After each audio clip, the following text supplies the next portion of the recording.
ಹೆದರುವುದಿಲ್ವ? ನಮ್ಮ ಆರ್ಭಟದ ಮುಂದೆ ಈ ಆರ್ಭಟ ಏನೂ ಅಲ್ಲ. ಈ ರೀತಿಯಾಗಿ ಭೂಮಿಯಲ್ಲಿ ತಾನು ತಾನಾಗಿ ಬೆಳೆದಾಗ್ತಾ ಇದೆಯಾ? ಹೌದು. ಕೇಳುವುದಕ್ಕೆ ದನ ಇಲ್ಲೊಂದು ಮಾಡ್ತೀಯ. ಯಾವನಿದ್ದಾನೆ? ನೀನ್ ಅಧರ್ಮ ಕಾರ್ಯದಲ್ಲಿ ನೀನು ಹೋಗ್ತಾ ಇದ್ದೀಯ, ದುಷ್ಟತನದಿಂದ ಬೆಳೆದಾಡ್ತಾ ಇದ್ದೀಯ. ಆದ್ರೆ ಅಷ್ಟು ಮಾಡದಲ್ದೆ ಈ ಭೂದೇವಿಯನ್ನು ಕತ್ತೊಯ್ಯೋದಕ್ಕೆ ಮುಂದಾಗ್ತಾ ಇದ್ದೀಯ. ನಿಲ್ಲಿಸ್ತೀಯಾ ಇಲ್ವಾ? ಕತ್ತೊಯ್ಯುವ ಪ್ರಶ್ನೆಯೇ ಇಲ್ಲ. ನೇರವಾಗಿ ಅವಳನ್ನು ಹಿಡಿದು ಹೇಳ್ಕೊಂಡು ಹೋಗ್ಬೇಕು ಅಂದ್ಕೊಂಡಿದ್ದೆ. ಹೌದಾ? ಬರುವ ಪ್ರಶ್ನೆಯಾದ್ರೆ ಈ ಕೆಲಸವನ್ನು ಬಿಟ್ಟು ಇಲ್ವಾ? ಬಿಟ್ಟು ಹೋಗ್ಬೇಕಾ?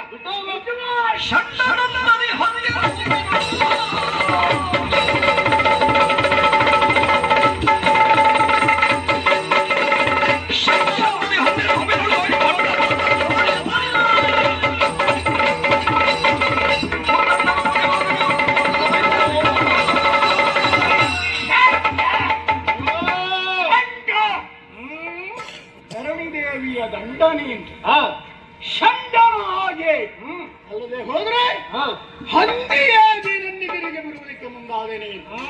ನಿಜವಾಗಿಯೂ ಹರಿಯೇ ಆದವನು ನಿನ್ನ ನಿಜ ರೂಪದಿಂದಲಾಗಿ ಬರುತ್ತಾ ಇದ್ರೆ ನಿನ್ನ ಗಂಡು ಅಂತ ಒಪ್ಪಿಕೊಡುತ್ತಾ ಇದ್ದೆ.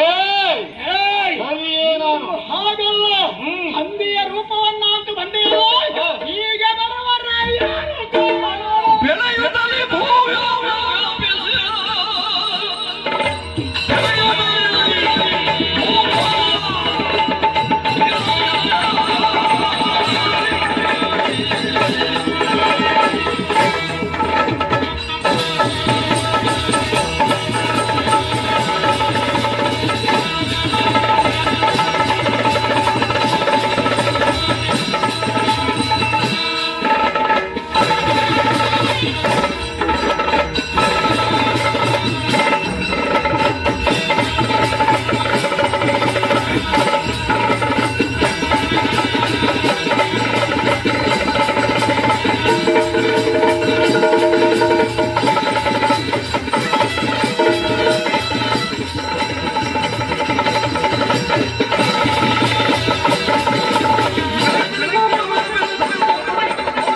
ಎನ್ನುವ ರೀತಿಯಲ್ಲಿ ಸ್ವಾತಂತ್ರ್ಯವಾಗಿ ನಾನು ಬಂದಿದ್ದೇನೆ. ನೀನು ಹೇಳಿದ ಮಾತನ್ನು ಕೇಳ್ತೀರು. ನೀನು ಕಪಟಕಾರಸ್ಥಾನಿ ಎನ್ನುವುದು ನಿಜವಾಗಿ ಹೋಯಿತು. ನನ್ನ ವರವನ್ನ ಅವಲೋಕಿಸಿದ್ದೀಯಾ ನೀನು.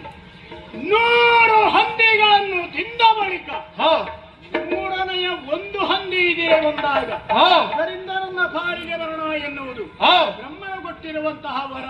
ಅದಕ್ಕೆ ಅನುಗುಣವಾಗಿ ಶ್ವೇತ ವರಹನಾಗಿ ಇಲ್ಲಿವರೆಗಾಗಿ ಕಾರ್ಯಿಸಿದ್ದೀಯಾ. 100 ಹಂದಿ ತಿಂದು ಜೀರ್ಣಿಸಿಕೊಂಡವನಿಗೆ ಒಂದು ಹಂದಿ ಹೆಚ್ಚಾದೀತೇನೋ ಜೀರ್ಣವಾಗದೆ ಹೋಗಿತ್ತು. ಏನು ಮಾಡ್ತೀಯ? ಹಾಗಾಗಿ ನಿನ್ನನ್ನ ಹುಕ್ಕಿ ಪುಡಿಗೈದು ತಿಂದು ಮುಗಿಸ್ತೀಯ. ನಿನ್ನ ಗಂಟಲಲ್ಲಿ ಇರುವ ತುತ್ತನಾಡಲ್ಲ, ಜಾಗ್ರತೆ ಇರಲಿ. ನಿನ್ನ ಗಂಟಲೊಳಗೆ ತುತ್ತಲ್ಲ. ಇಳಿಸಿಕೊಳ್ಳಬೇಕು ಅಂತ ನನಗೆ ಗೊತ್ತುಂಟು. ಇಳಿಸಿಕೊಳ್ತೀಯ? ನೀನು ನಾನು ನೋಡ್ಬೇಕು.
ಆರತಿ ಬೆಳಗಿದಳು ಹೊರಗಲಿ ಆರತಿ ಬೆಳಗಿದಳು ಹೊರಗಲಿ ಆರತಿ ಬೆಳಗಿದಳು